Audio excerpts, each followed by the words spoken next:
When someone we love deeply passes away, how do we face the unbearable loss? This is one of the most moving stories from the time of the Buddha. The story of Kisa Gotami, a grieving mother who searched for a way to bring her child back to life, and in the process discovered the truth of life and death. A mother's despair. More than 2,000 years ago, in the Buddha's time, there was a young mother named Kisa Gotami. Her entire world revolved around her little boy. He was her joy, her hope, her reason for living. But fate was cruel. One day, the child fell ill and died suddenly. For Kisa, it was not just death. It was the collapse of her entire world. She refused to believe it. To her, the child wasn't gone, only asleep, and surely someone could heal him. Denial and desperation. Holding her son's body in her arms, she went door to door, begging for medicine to bring him back. She whispered to him, prayed he would open his eyes, laugh, and run again. But everywhere she went, people shook their heads in sorrow. They told her, "Your child has passed. Accept it. Prepare for the funeral." Yet Kisa could not listen. She ran from house to house, from one village to another, clinging to the hope of a cure. The last hope, the Buddha.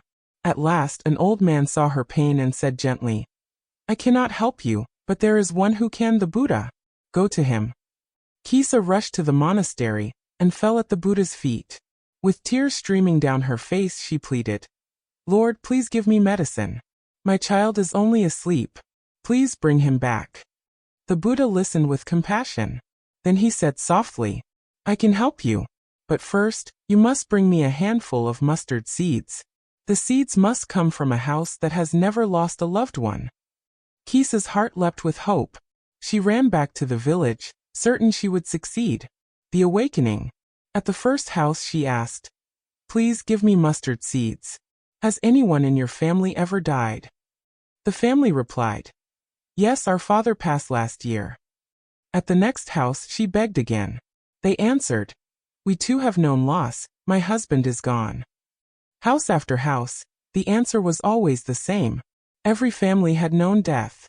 There was no home untouched by loss. At last the truth pierced her heart. She sank to the ground, sobbing. For the first time she realized, death had not singled her out. It comes for everyone. It is the fate of all living beings. The Buddha's teaching. She returned to the Buddha, laid her child's body at his feet, and whispered, "I could not find a single house untouched by death. Now I understand. My child will not return."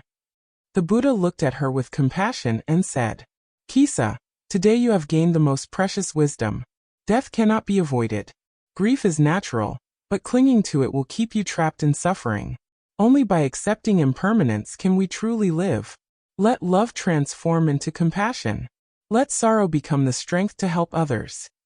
In that moment, Kisa released her son's body. More importantly, she released the crushing weight of denial. She chose to stay with the Buddha's community, eventually becoming a respected nun, carrying her wisdom to others. Reflection. What can we learn from her story? All of us, at some point, will face the heartbreak of losing someone we love.